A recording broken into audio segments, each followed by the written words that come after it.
Imagine getting a text from your own mother that shatters your world in an instant. We've agreed you're no longer part of the family. Don't come to any gatherings. Pack your memories. You're disowned. That's exactly what happened to Alex, a young man in his mid-20s who thought he had a loving home. But let's rewind a bit. Alex grew up in a small town called Riverton, where everyone knew everyone else's business. His parents, Martha and Robert, ran a successful bakery that had been in the family for generations. Alex was the oldest of 3 siblings, him, his sister Lena, and his brother Tom. From the outside, they looked like the perfect family: Sunday dinners, holiday trips, and endless support. But beneath that warm facade, cracks were forming, ones that Alex never saw coming. As a kid, Alex was the golden child, always helping out at the bakery, dreaming of taking it over one day. He worked hard through school, got good grades, and even skipped parties to knead dough at dawn. His parents praised him constantly, saying he was their pride and joy. Lena, 2 years younger, was the artistic one, always painting or writing poems, while Tom, the baby of the family, was spoiled rotten, getting away with everything. Alex didn't mind. He loved his siblings and figured that's just how families worked. But as they grew older, things started to shift. Alex went off to college on a partial scholarship, studying business so he could modernize the bakery. He called home every week, sent money when he could, and visited during breaks. Meanwhile, back home, Tom started causing trouble, skipping school, hanging with the wrong crowd, even getting into minor scrapes with the law. Martha and Robert covered for him, always saying he'd grow out of it. Lena, on the other hand, quietly resented Alex's spotlight, feeling like she was overlooked. One summer, Alex came home to find the bakery struggling. Online orders were booming elsewhere, but his parents stuck to old ways. He suggested changes, social media, delivery apps, but they brushed him off, saying tradition was key. That's when the first hint of tension appeared. Robert pulled Alex aside one evening and said, "Son, we're thinking of passing the business to Tom. He needs something to straighten him out." Alex was stunned but nodded, thinking it was just talk. Little did he know, this was the beginning of a betrayal that would tear everything apart. As the days turned into weeks that summer, Alex noticed whispered conversations between his parents and Lena. Tom smirked more often, like he knew a secret. Alex tried to ignore it, focusing on family barbecues and helping out. But deep down, a nagging doubt grew. Why were they excluding him from decisions? Why did Lena avoid his eyes? The hook was set, and the line was about to reel him into a storm he never expected. Let's take a moment to dive deeper into Alex's early years, because understanding the foundation makes the crumble so much more heartbreaking. Born on a crisp autumn day, Alex was the first child, bringing joy to Martha and Robert, who had struggled to start a family. They named him after Robert's father, the original baker who built the shop from scratch. From toddler days, Alex was in the kitchen, his tiny hands covered in flour, laughing as he helped shape cookies. "You're going to be a master baker one day," Martha would say, hugging him tight. Those words stuck with him like glue.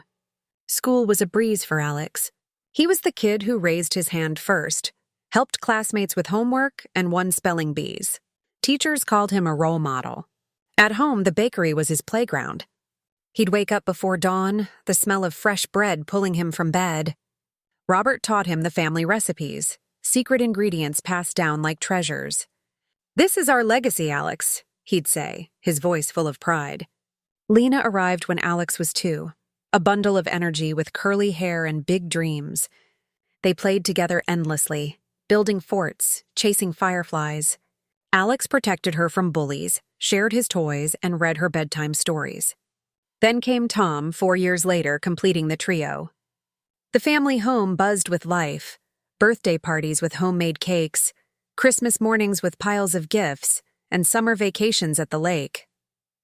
But even then, subtle differences emerged. Tom cried more, demanded attention, and got it. Martha babied him, saying he was sensitive. Alex didn't complain. He stepped up, becoming the responsible one. By high school, Alex juggled academics, sports, and bakery shifts. He saved every penny for college, dreaming of expanding the business globally. One day we'll have branches everywhere, he'd tell his friends. Lena, artistic and quiet, sketched family portraits that hung on the walls. She admired Alex but felt invisible next to his achievements. Tom, rebellious from the start, skipped chores and talked back. Parents excused it as boy stuff. Alex tried mentoring Tom, taking him fishing or teaching him baking tricks, but Tom rolled his eyes. Still, Alex believed in family unity. Graduation day was magical. Parents beaming, siblings cheering. Alex got into college, promising to return better equipped. As he packed his bags, Martha teared up. "We're so proud, son," Robert clapped his back. "The bakery's future is bright with you." Lena hugged him tightly, whispering, "Don't forget us." Tom just shrugged. Driving away, Alex felt on top of the world. But miles down the road, a seed of worry planted itself. What if things changed while he was gone? He pushed it aside, focusing on the horizon. Little did he know, the family he left behind was already shifting alliances, setting the stage for a heartbreak that would test everything he held dear. Fast forward to Alex's college days, where the first real fissures in the family bond began to show, though he was too far away to notice them widening. Living in a dorm 3 hours from Riverton, Alex dove into his studies with the same dedication he'd shown at the bakery. Business classes excited him, marketing strategies, financial planning, all tools to revolutionize the family business. He worked part-time at a cafe, sending half his paycheck home. "Use it for whatever you need," he'd text his mom. Calls home were weekly rituals. Martha updated him on the bakery's steady but slow business. "We're managing, dear. How's school?" Robert shared jokes about quirky customers. Lena talked about her art classes at community college, sounding enthusiastic but distant. Tom, rarely on the line, always busy. Alex missed them terribly, counting days to breaks. His first Thanksgiving back was warm. Turkey, pies, laughter. But he noticed the bakery's shelves emptier, competition from chain stores rising. "We should go online," Alex suggested over dinner. Robert frowned. "Tradition, son. It worked for my dad." Martha changed the subject. Lena nodded along, but Tom smirked. "Yeah, Alex, not everyone's a genius like you." Alex laughed it off, but it stung. Back at college, holidays blurred into exams. Sophomore year, Alex interned at a startup, learning digital marketing. Excited, he called home with ideas. "We could have an app for orders." Silence on the line. "Sounds complicated," Martha said. Robert added, "Tom's helping more now. He's turning things around." Alex was happy for his brother, but felt a twinge. Why not include him? Junior year brought more distance. Lena got engaged to her high school sweetheart, Jake, a mechanic. Alex congratulated her, but she seemed hesitant. "Things are changing here," she hinted. Tom, meanwhile, dropped out of school, claiming the bakery was his calling. Parents praised his commitment. Alex visited less, buried in projects. One weekend home, he found Tom behind the counter, experimenting with recipes. Badly. Dough burned, customers complained. Alex offered tips, but Tom snapped, "I got this." Parents sided with Tom. "Give him space," Martha said. Hurt, Alex left early. Senior year, capstone project, a business plan for the bakery's expansion. He poured his heart into it, projections, designs, everything. Graduating with honors, he rushed home, plan in hand. Family greeted him warmly, but as he presented it over dinner, reactions were lukewarm. Robert skimmed it. "Interesting, but we're fine." Martha smiled weakly. Lena avoided eye contact. Tom chuckled. "Dream big, bro." Deflated, Alex wondered if his efforts were wasted. That night, lying in his childhood bed, he overheard whispers downstairs. "Alex is too ambitious. Tom needs this more." The words echoed, planting doubt. But family was family, right? He pushed forward, unaware that the betrayal was already brewing, waiting to erupt. With college behind him, Alex returned to Riverton full-time, eager to contribute. But the homecoming revealed changes that made him question his place. The bakery looked the same. Red awning, bell on the door, but inside, tension hung like stale air. Tom was now manager, a title Alex never had. "Dad's idea?" Tom said smugly. Alex nodded, offering to help. "I can handle inventory." But tasks were menial, cleaning, deliveries, while Tom made decisions. Parents justified it, Tom's learning responsibility. Alex bit his tongue, focusing on improvements. He set up a simple website on his own time, listing products. Orders trickled in. "See? It works," he showed Martha. She hesitated. "Don't upset your brother." Lena, now married, visited often, siding with Tom in conversations. "Alex? Let him shine." Jealousy? Alex wondered. One evening, family meeting called. Robert announced, "We're updating the will. Bakery goes to Tom. He's invested." Alex's heart sank. "What about me?" "You'll find your path," Martha said softly. Stunned, Alex argued, "I've always been here for this." Tempers flared. Tom accused him of being absent. Lena stayed silent. Hurt, Alex stormed out. Days later, apologies came, but trust cracked. He took a job at a local firm, helping small businesses, applying his skills elsewhere. Home felt cold. Dinners were quiet, conversations superficial. Alex noticed parents favoring Tom, new car, allowances, while he paid rent for his old room. "Fairness," they said. Lena confided once. "They're worried about Tom relapsing." But why sacrifice Alex? Suspicion grew when he found altered bakery ledgers, funds missing, blamed on errors.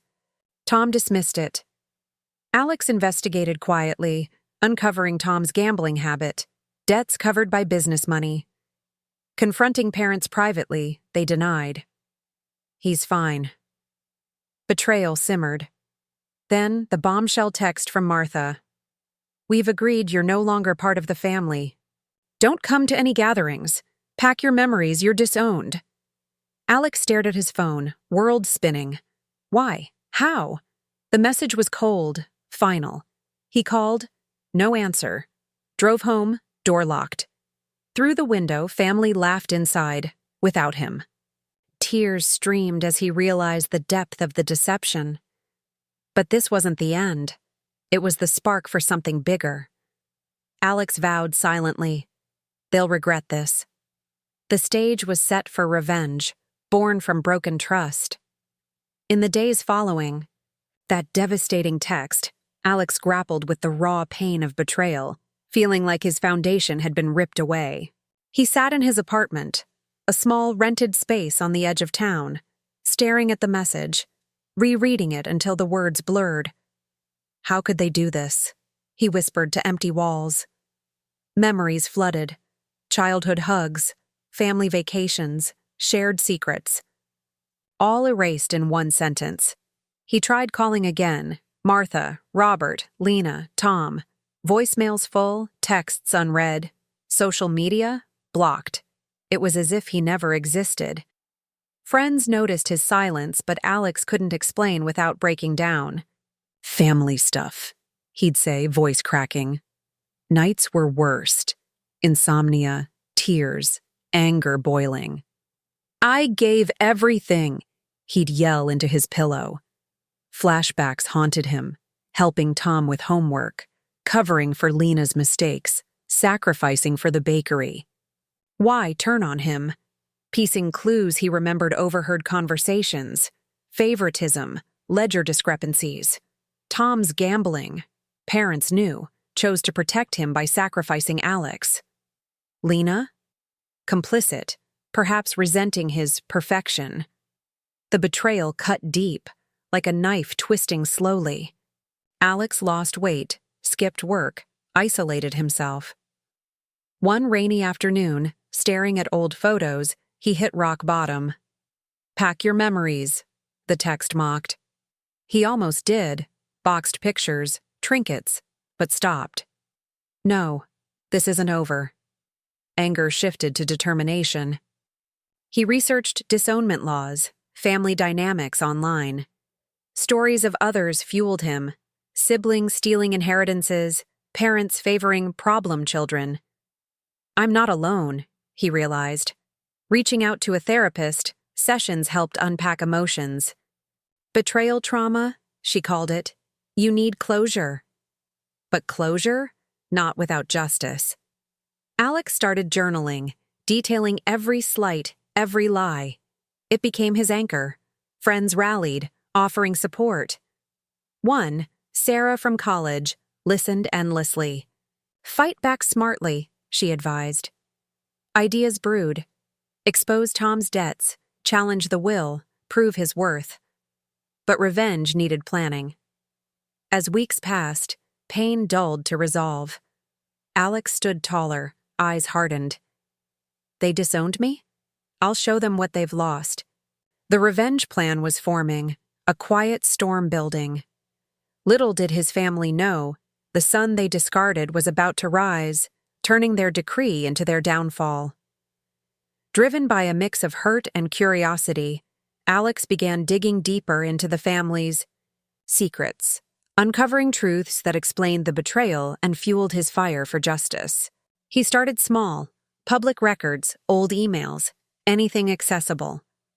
The bakery's financials were key. Posing as a customer, he requested old invoices, spotting irregularities. Funds diverted to personal expenses. Tom's name everywhere. A visit to the local bank. Friendly chat with a teller he'd known since childhood. Tom's been withdrawing large sums, she hinted discreetly. Gambling debts confirmed. Casinos, online bets.